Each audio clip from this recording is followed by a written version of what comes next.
Bonsoir à tous, bienvenue dans ce journal Maritima. Les titres de ce lundi soir dans les Calanques. Les restrictions d'accès font leur retour en ce mois de mai pour protéger un site naturel fragilisé par la fréquentation. Ensuite, l'Olympique de Marseille peut-il encore garder espoir pour l'Europe après sa victoire face au Havre? On en parle avec Steph Martins dans ce journal. Et enfin, direction Aix-en-Provence pour une visite insolite loin des circuits touristiques traditionnels. On commence donc ce journal avec les Calanques de Marseille, véritable joyau naturel du territoire. Le site fait face chaque année à une fréquentation toujours plus importante. Pour préserver cet environnement, les routes de Sormiou, Mordjou et Callelongue sont fermées temporairement. Des mesures destinées à limiter le trafic et protéger les espaces naturels les plus sensibles. Didier Réau, président du Parc national des Calanques, était l'invité de Maritima ce matin. La fréquentation, c'est éventuellement un facteur de déclenchement d'incendie, mais c'est surtout du piétinement, c'est surtout beaucoup de gens qui vont un peu partout. Et donc, on essaye d'avoir nos agents du parc avec les agents du département, de la ville, du conservatoire du littoral, qui font de l'information, de la sensibilisation, notamment sur les entrées de parc qui sont bien connues, telles que les mini par exemple. Alors, une information qui m'a surpris, la présence de bonbonnes de protoxyde d'azote à Marseille, évidemment, dans les eaux, mais autour des Calanques aussi. C'est un vrai sujet pour le parc.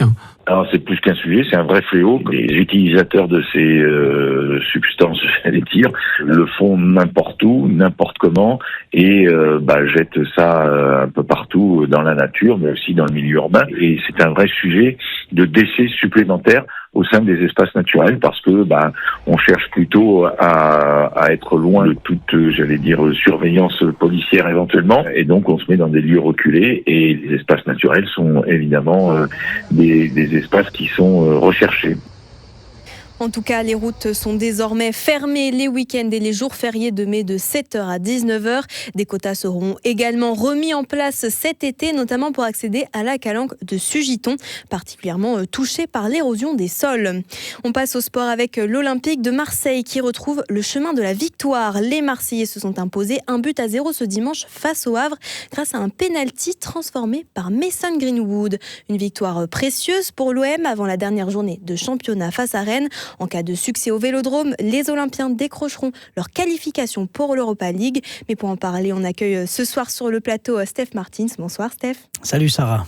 L'OM a-t-il encore le droit finalement de garder espoir pour l'Europe ?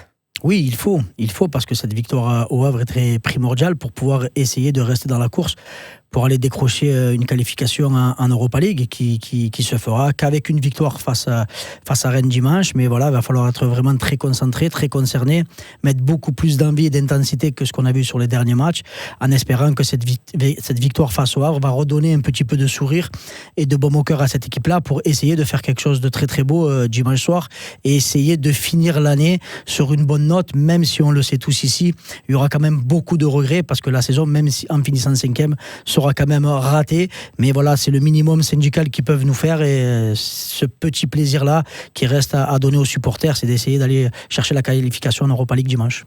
Merci beaucoup Steph, et tu l'as dit, donc on retrouvera l'OM ce dimanche au Vélodrome pour la dernière journée de championnat et ce sera face à Rennes. Impossible de passer à côté de lui ce week-end sur le Vieux-Port. Le Belém a fait escale à Marseille pour le plus grand plaisir des visiteurs. Le célèbre 3-mâts qui avait transporté la flamme olympique jusqu'à Marseille en 2024 a attiré de nombreux curieux venus le découvrir de plus près. Une véritable immersion dans l'histoire maritime. Reportage signé Mathis Muru. Vu du quai, sa présence n'est pas passée inaperçue. Avec ses immenses mâts et ses cordages, le Belém a ouvert ses portes au public pour tout le week-end. Une occasion rare de découvrir cet emblème national vu de l'intérieur. C'est vrai que le Belém, on a la chance de le voir en mer, c'est très difficile de pouvoir y accéder parce que le Belém fait des programmes où il va d'escale en escale. Mais l'idée, c'est toujours de ce monument historique, de pouvoir l'ouvrir aussi aux visiteurs qui puissent le visiter. Donc une déambulation, visite fléchée, arpenter les ponts, apercevoir certaines pièces du navire. C'est un petit peu un voyage dans le temps qu'on propose à bord. Sur le pont, les visiteurs nombreux déambulent entre les cabines, les équipements d'époque et les passerelles du navire. Une merveille du temps, qui passe le temps, avec de merveilleux navigants et une armée de stagiaires. Mon seul regret, c'est que l'annuité est à 200 € quand on est stagiaire Et c'est un peu too much pour des retraités. Mais on adorerait. Je me mets à la place du marin dans les conditions sur ce bateau à l'époque. Ça me fait ressentir ce que les humains devaient vivre à bord de ce bateau. Pour beaucoup, cette escale marseillaise est une occasion unique de voir en vrai ce symbole du patrimoine maritime français. C'est la France et on n'a pas pu le voir à Rouen, on n'a pas pu aller à la Grande Armada, mais là c'est vraiment l'occasion unique de le voir à Marseille. C'est vrai qu'il est majestueux, donc c'était vraiment l'occasion sublime de pouvoir le visiter aujourd'hui. On ne savait pas qu'il était là. Plus de 130 ans après sa mise à l'eau, le Belém continue de faire rêver et de transmettre l'histoire de la navigation française, escale après escale. Et le célèbre navire a repris la mer ce lundi en direction d'Alicante, en Espagne. Mais Marseille continue, elle, de faire vivre sa culture. Avec son art de raconter jusqu'au 16 mai, la ville accueille la 6e édition du festival Oh ma parole, un événement dédié aux arts donc de la parole avec du théâtre de rue, des animations poétiques, des concerts ou encore des rendez-vous pour les enfants. Le festival investit plusieurs quartiers du sud de Marseille entre Bonneveine, Montredon et Sainte-Anne. On écoute Aude Fondard, artiste chorégraphique au micro de Michel Montagne. Ici, on se trouve place Bavrel ou place du Turf, en plein cœur du quartier de Sainte-Anne. Et on est accueillis aussi par la paroisse qui nous prête pas son curé, mais qui nous prête son jardin. Ça va se passer sur la place publique parce que l'idée, c'est de mettre des livres, des idées, des envies sur la place publique et de proposer des poèmes, des contes aux passants, aux passantes et aussi aux enfants. Et donc il y en a pour tous les âges. On a murmuré à l'oreille des bébés. Alors ça, ce sera à Parc Pastré, à Montredon, le samedi 16 mai. On a un apéro parce que les apéros, même sans alcool, ça permet de connecter, de rencontrer des gens. On a aussi des danses à domicile. Il y a vraiment plein de formules différentes pour rendre accessible la poésie. C'est-à-dire pour la pizza dans la poche, le persil ailleurs, mais en fait de rendre un petit grain de folie et de pouvoir partager en fait l'imaginaire et de poétiser un petit peu la place publique. C'est un peu ça nos envies. Toutes les animations sont gratuites et le programme est à retrouver sur notre site maritima.fr. On prend maintenant la direction d'Aix-en-Provence. Vous pensiez connaître la ville sur le bout des doigts ? Eh bien, une balade avec Jean-Pierre Cassely pourrait bousculer quelques certitudes. Depuis près de 25 ans, ce guide diplômé propose Aix l'insolite, une visite loin des parcours touristiques classiques.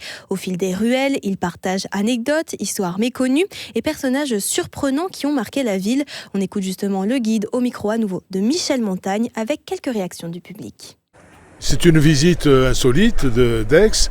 Je la qualifie aussi de historico people. Ça donne tout de suite l'idée de la légèreté. Il s'agit de faire une visite où on ne se prenne pas la tête. Ce n'est pas une accumulation d'informations patrimoniales, historiques, architecturales. C'est basé sur l'anecdote, c'est basé sur le sourire, c'est basé sur la vie des gens. Et c'est basé, par exemple, quand on parle de Mirabeau, on ne va pas parler que du tribun, mais on va parler aussi du libertin, de sa naissance, de son père. Par exemple, je prends lui comme exemple, Mirabeau, le tribun de la Révolution. On part de l'office de tourisme, on remonte le cours Mirabeau et puis on finit la visite devant la cathédrale et devant l'ancienne faculté de droit. On a fait 3 quarts d'heure de marche et 1h15 de blabla. Et puis avec une petite tablette tactile pour montrer pas mal de tableaux, etc. Oui, d'abord on peut écouter des sons, on peut montrer des images, on peut les agrandir. Et puis comme anti-sèche, c'est remarquable. Eh bien moi j'habite l'Émile, Aix-en-Provence donc. Je suis ravie parce que c'était une visite délicieuse, pleine d'anecdotes et puis très légère, ce que j'aime. Et vous monsieur qui arrivez de Paris ? C'est la dernière visite que j'ai faite et sans faire exprès j'ai bien fait parce que j'avais déjà eu des visites générales, classiques, les fontaines et ceci, cela. Et là on est dans toutes sortes d'anecdotes qui donnerait envie d'en connaître encore plus sur Aix-en-Provence. C'est une belle ville dans laquelle on aurait envie de venir, ne serait-ce que pour s'asseoir sur un banc. J'ai fini par être séduit par l'ambiance qui se dégage d'Aix. Et pour tous ceux que ça intéresse, Jean-Pierre Cassely propose également d'autres visites insolites, dont une intitulée « Libertin et courtisane ». Toutes les informations sont également à retrouver sur notre site internet.